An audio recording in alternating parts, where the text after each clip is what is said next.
Vegetable pulao বানাচ্ছি। এই সামান্য পরিমাণ হলুদ দিলাম চালটার মধ্যে, কাজু দিলাম। এবার আমি কিশমিশটা একটু ভেজে দিলাম। কাজু কিশমিশ ভাজা হয়ে গেল।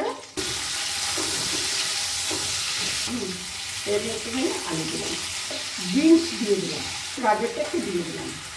এগুলো আমি সব তেজপাতা দিলাম।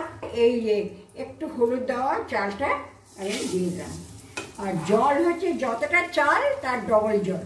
এই যে আমি একটা কাপড় নিয়েছি, এর মধ্যে আমি দেব দারচিনি দিলাম, 4টা এলাচ দিলাম, এই গরম দুধ নিলাম, চাপানটা দুধের মধ্যে দিয়ে দিলাম। আমার চালও ভাজা হয়ে গেছে, 1 গ্লাস, আর এইটুকু নিয়েছি।